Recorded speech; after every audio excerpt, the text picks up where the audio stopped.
The invading force had been driven out by the North Vietnamese with heavy losses. The South Vietnamese government claimed that just under 14,000 enemy had been killed against 6,000 ARVN killed and wounded.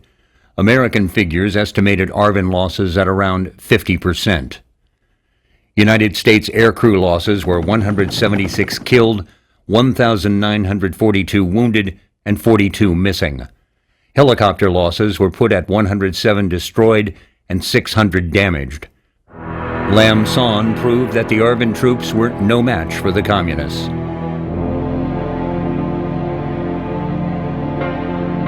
Lam Son 719 was the last major engagement of the U.S. troops in Vietnam, but it was not the end of their war.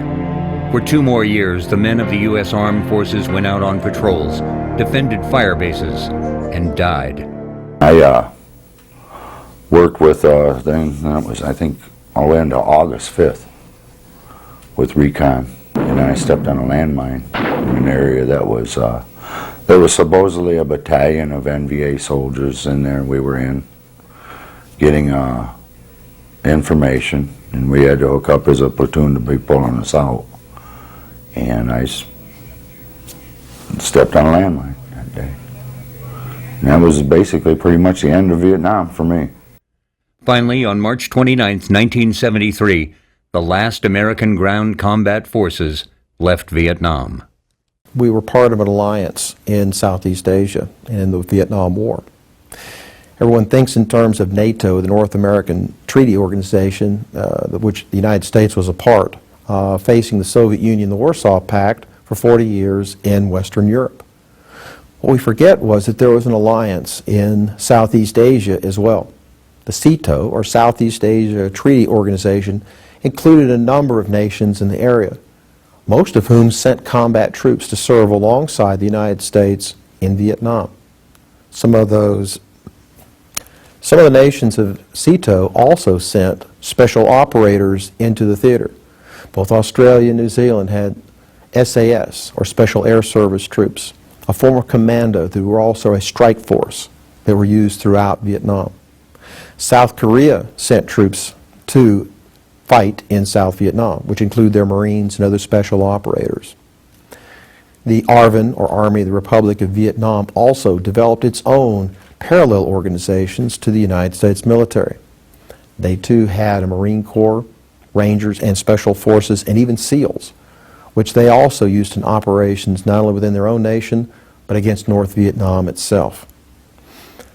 So in the middle 1970s, when the United States was turning the war over to the local Vietnamese, called Vietnamization, they were training the South Vietnamese army to take over. They were enabling it with weapons and skills so that they could take on the Viet Cong and North Vietnamese army themselves. As the United States military left, some of those very last to back out of Vietnam were the special operators, with the last being the United States Navy SEALs all the way to 1975. And so, first in, last out were the special operators in the war in shadows.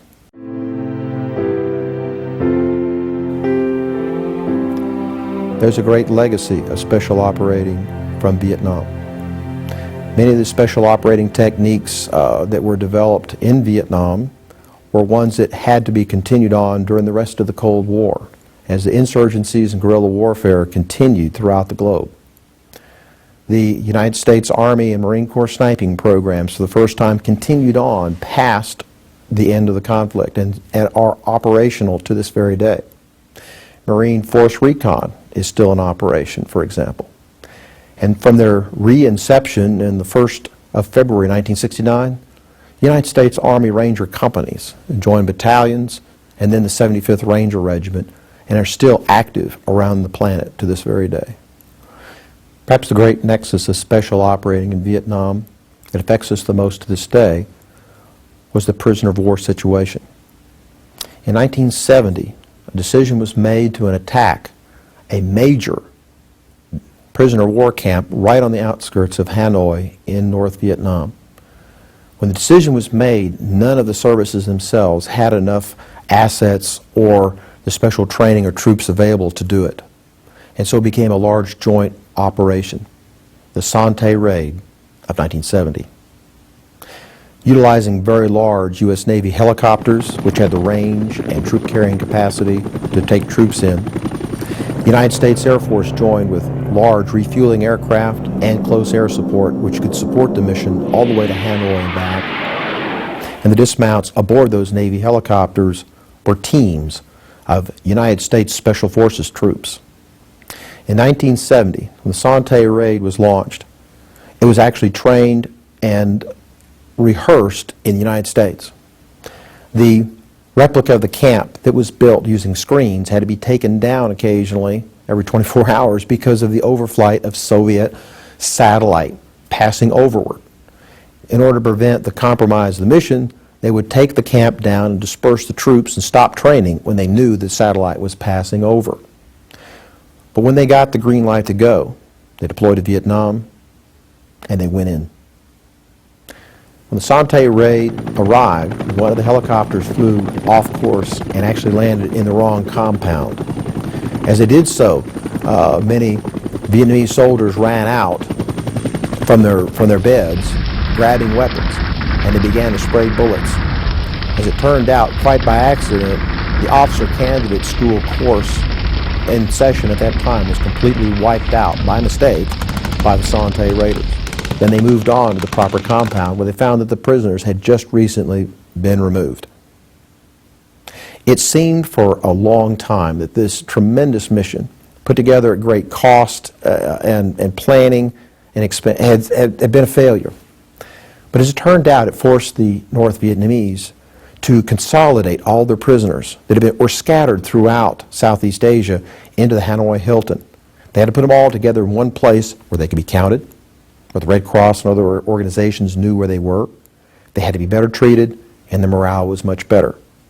And so when the United States negotiated their withdrawal from Southeast Asia and Vietnam, we were able to get most of our prisoners back that were being held in North Vietnam, many of them for many, many years.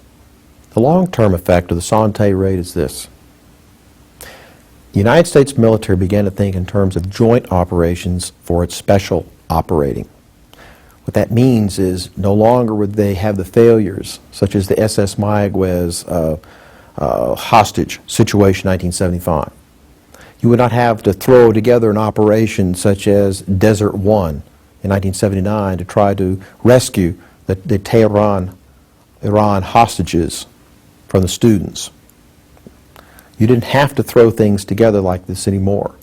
Instead, the United States military began to think in terms of joint operations and training that way, not just when the problem arose, but in peacetime and constantly, to be able to do some very high-speed operations where every service was able to supply its strength to the force.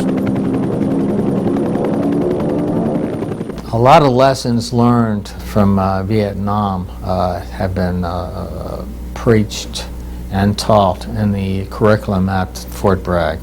So in reality, I think a lot has been passed on because a lot of our the guys that were in SOG ended up staying in, were sergeant majors and officers, and they have basically interwoven our experiences and lessons learned into the curriculum down at Fort Bragg. So I feel very good.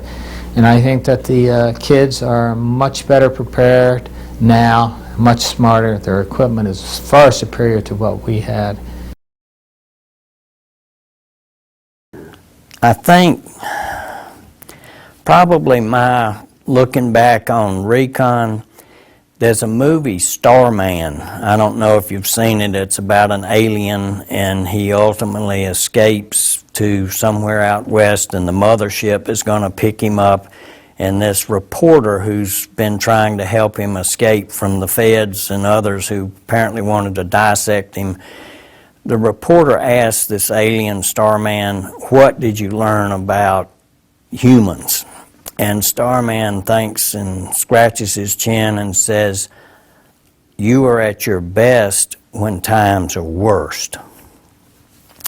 And I think that's what I look back on recon and the guys in it. Most of them, all of them except two were draftees. So they didn't ask to be in recon. They were assigned there, and we were quick learners. We had to be. We weren't Ranger qualified. We weren't Pathfinders. About half of us were from the South and used to hunting and trapping and that kind of environment. But we pulled together, and I think throwing people into an atmosphere like that and watching them come together and being able to work like a hand instead of individual fingers against some pretty rough situations. I'll leave you on this one story, but the hardest thing, the singularly most difficult thing that I ever had to do in my entire military career was to write a letter. That to me, there was no preparation, no school. Oh, there was a regulation. We had to get the letter out, and it had to start to go through channels right away, and we only had 48 hours to do it. But I'm telling you, and the worst part about writing a letter was when you really had intimate knowledge of this young soldier. Some of these kids that I trained with at Fort Campbell, you got to know them, you got to know them, you got to know their families through them. You didn't want to, but you did. I mean, you were pretty close, you were pretty tight. And that to me was the most difficult thing. Even today, when I think back on it, I just never wanted to do that again. It was the hardest thing I ever had to do.